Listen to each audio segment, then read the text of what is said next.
보통교회 여러분 안녕하십니까? 평안하셨죠? 사순절 매일 묵상 조용히 십자가 앞에 시간입니다. 오늘 우리가 나누실 하나님의 말씀은 마가복음 13장 1절에서 2절에 있는 말씀입니다. 제가 표준 세번역으로 봉독하겠습니다. 예수께서 성전을 떠나가실 때 제자들 가운데서 한 사람이 예수께 말하였다. 선생님 보십시오. 얼마나 굉장한 돌입니까? 얼마나 굉장한 건물들입니까? 예수께서 그에게 말씀하셨다. 너는 이 큰 건물들을 보고 있느냐? 여기에 돌 하나도 돌 위에 남지 않고 다 무너질 것이다. 아멘.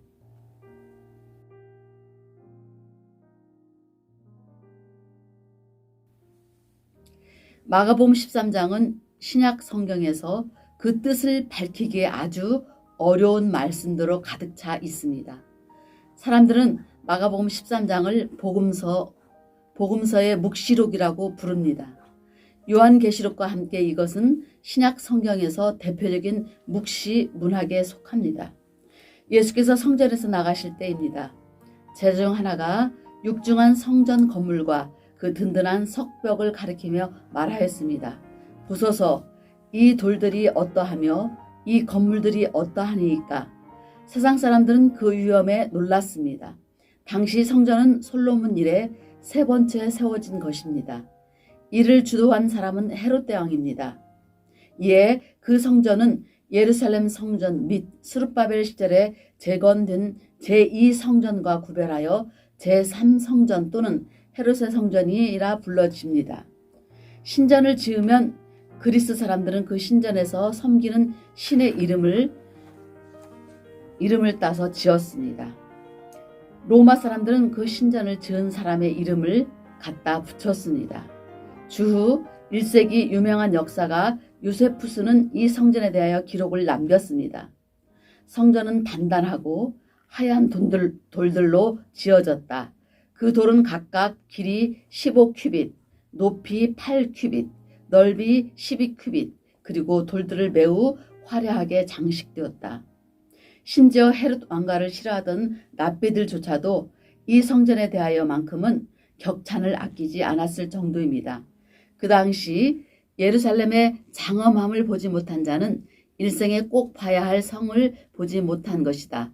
성전을 전체적으로 보지 못한 자는 일생에 영광스러운 건물을 보지 못한 것이라는 말도 있었습니다. 예수님은 성전의 웅장함과 아름다움에 매료당한 제자에게 매우 충격적인 말씀을 하십니다. 네가 이 큰 건물을 보느냐? 돌 하나도 돌 위에 남지 않고 다 무너뜨려지리라. 제자들은 성전의 겉모습에 기가 죽은 나머지 그 성전이 제 역할을 찾지 못한 것을 무시하고 넘어갑니다. 그러나 이름과 역할에 걸맞은 모습, 곧 제대로 된 모습을 지니지 못한 것은 언젠가 그 대가를 치르기 마련입니다. 예수님은 바로 그날, 곧 대가를 반드시 치를 그날을 내다보시기에 그 유용이 조금도 눈에 들어오지 않았습니다. 이 말씀을 들은 제자들은 깜짝 놀랐습니다. 이에 대해 그들은 차마 내놓고 말을 하지 못하였습니다. 그들은 조용한 때를 기다렸습니다. 기회가 오자 베드로와 야고보, 요한과 안드레가 예수께 물었습니다. 어느 때에 이런 일이 있겠사오며 이 모든 일이 이루어지려 할 때가 무슨 징조가 있사오리까? 예수께서 예루살렘 성전에 대해 말씀하신 그 내용은 매우 충격적인 것이었습니다. 이에 대해 제자들은 그러하였지만 그보다는 바리새인들이나 사두개파 사람들은 더 큰 충격에 휩싸였을 것입니다. 만일 예루살렘 성전이 없어진다면 보통 사람의 경우에는 정신적 공허함과 허탈감에 빠지는 정도겠지만 그들은 자신의 존재 이유와 근거를 한꺼번에 다 잃어버리는 것입니다. 아마 공황장애에 빠질지도 모릅니다. 그들이 나중에 예수님을 고발할 때 성전 파괴에 관한 예수님 말씀이 포함되었다는 사실이 어떤 사정을 말해줍니다. 예수님이 예고하신 대로 이 성전은 유다 독립전쟁 중에 로마군 티투스의 손에 불타버렸습니다. 그리고 남아있던 성전의 벽도 그 뒤에 베스타시에나스 황제의 명령에 따라 허물어졌습니다. 지금 남아있는 서쪽의 벽, 통곡의 벽은 이렇게 웅장한 성전을 파괴시켰다는 자랑거리를 남기기 위해 로마군이 일부러 남겨놓은 것입니다. 주전 6세기 남왕국 유다가 정신적 신앙적으로 희울어갈 때 예루살렘의 성전과 거기서 드려진 예배와 기도가 하나님의 뜻에 부합되지 않았습니다.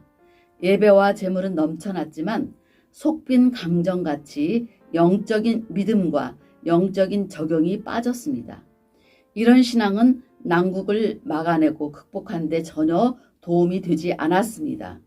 그로부터 600여 년이 흐른 예수님 시대에 이런 현상이 또다시 나타났습니다. 이래서 역사는 되풀이 된다고 말하는가 봅니다. 겉은 번지를 하지만 속은 텅 빈 유대교는 무너져가는 신앙과 사회와 국가에 아무런 힘도 쓰지 못하였습니다. 열매 없이 잎만 무성하였던 무화과 나무가 예수님의 심판을 받았듯이 거품으로 가득 찬 예루살렘 성전도 하나님 진노의 잔을 마셔야만 하였던 것입니다. 오늘 이 귀한 말씀 속빈 강정이란 주제의 말씀을 한번 보셨습니다. 오늘 묵상은 무너지는 신앙, 그에 따라 허물어지는 교회, 이것이 우리 시대의 한 단면이다. 눈에 보이는 성전과 보이지 않는 성전, 우리, 나 자신 한번 생각해 보시며 팽팽한 긴장 관계를 놓치면 무너지게 된다는 사실을 우리는 늘 생각하면서 나는 성령님이 내주하시는 성전이다. 눈에 보이지 않는 성전은 나에게 어떤 의미가 있는가라는 이런 말씀을 한번 깊이 생각하면서 오늘 이 밤에 피곤한 몸을 이끌고 쉬실 텐데 이 말씀을 묵상하면서 기도하는 우리 모든 성도들 되시길 바라겠습니다.